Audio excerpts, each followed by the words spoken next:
Morning, everyone. We're sitting here with Mr. Nurmi from Nokia. Would you like to introduce yourself?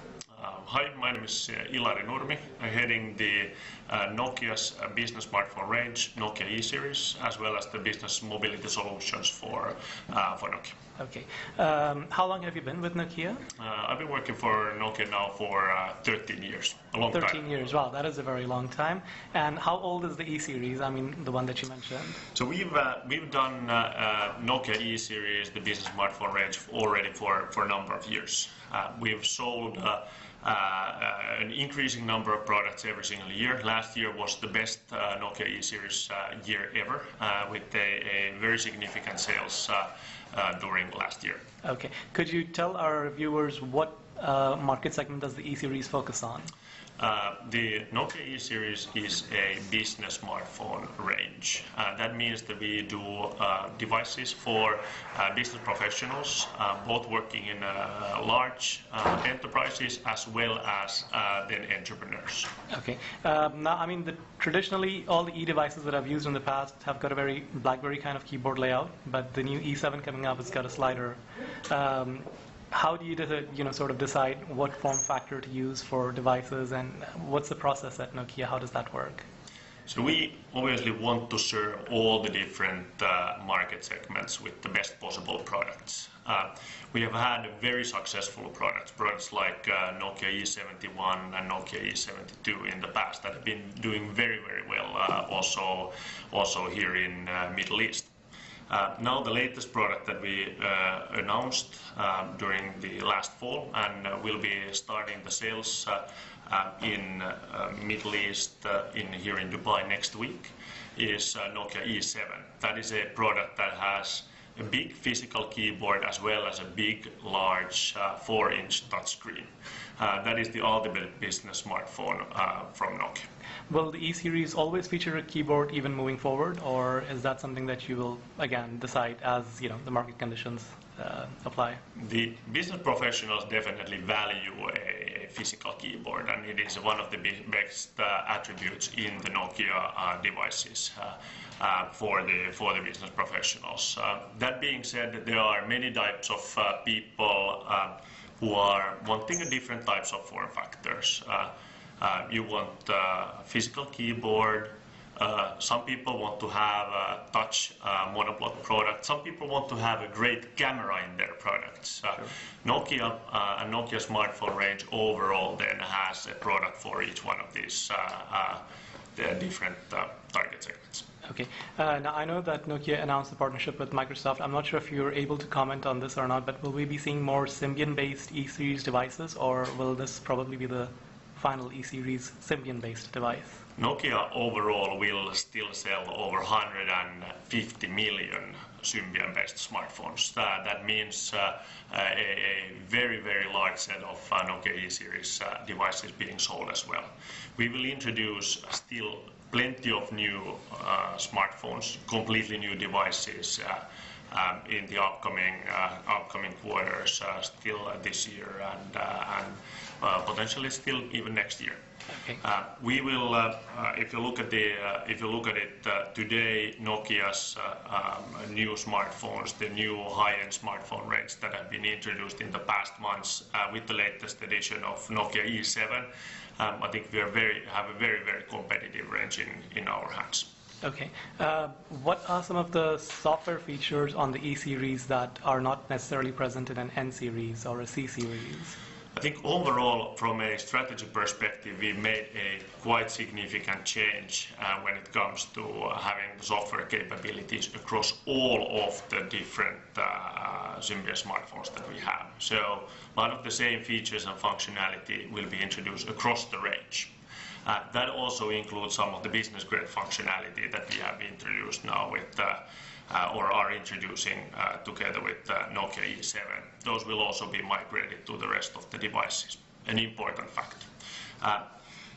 When it comes to some of the things that you asked about Microsoft collaboration, in the business productivity space, we've already worked with Microsoft for over 18 months. We have today capabilities to do email, with the Nokia devices. Since last spring onwards, you've been able to have corporate presence in instant messaging, Microsoft Communicator, mobile in Nokia smartphones. That means that you're able to chat with your colleagues and see their presence status based on their Outlook calendars and based on the presence that they set in their devices. Would you say this makes the transition of moving to Windows easier for you because you already have been working with Microsoft for a while now in your E-Series devices?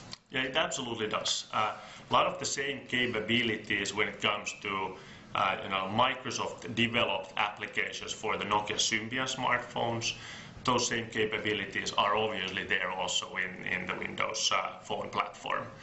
So for the enterprises who are actually using Microsoft infrastructure, the transition then from Symbian devices, they can freely or comfortably deploy them today, and then they know that the investments that they're making are then also secured towards the evolution of Windows Phone.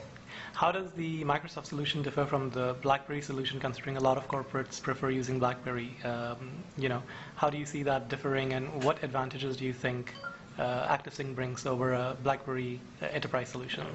I think it's worth pointing out that at the end of last year, end of 2009 already, 77% of enterprise or business email users were actually using a direct access email technologies like ActiveSync to deploy the email.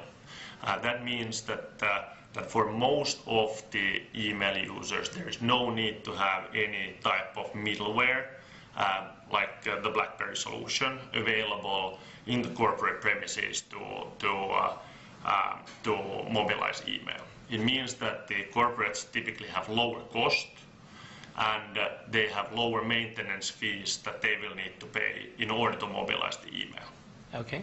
You also mentioned that there are some collaboration with IBM in the future. Can you talk a little bit about that? Yeah, that's correct. We actually announced at the early February, IBM announced a new set of collaboration products for Nokia's smartphones. Those include IBM Lotus Notes Traveler, i.e. email and calendaring, support for the latest Nokia smartphones like Nokia E7, as well as then support for same-time instant messaging as well as VPN access. A good set of products for the Nokia's smartphone range, the latest Nokia smartphone range, and these will be available roughly during the second quarter of this year. Are these going to be targeted purely for the E-Series or across the entire range of Nokia? They will be also available across the entire range of the Nokia smartphones. Okay. Now, as far as the E-Series is concerned, can you share some numbers with us? How you mentioned that there was a lot of growth. Could you share some numbers as to the percentage of growth that you experienced last year and in Middle East, if you have any numbers specific to that? I'll talk about the global numbers. So from 2008 to 2010, Nokia's E-Series sales was growing over 200%. So that means in 2 years over 200% growth. Very good numbers overall. It means the companies, both big and small, have actually endorsed the Nokia smartphones for business use, and that's something that we are very happy about. Okay. Moving forward, where do you see the E-Series progressing? Let's just say in 2 years or 3 years from now, what do you envision the device to be and capabilities of the device? Let's see where the market will go. I mean, today it's very clear that the next big product, the next big success that we will have with the Nokia is the Nokia E7, and that's what we're currently very happy about, and something that we will try to bring then to the hands of the Middle Eastern buyers then next week onwards. Next week onwards. Great. Well, thank you very much for your time. I appreciate it, and have a successful trip. Thank you.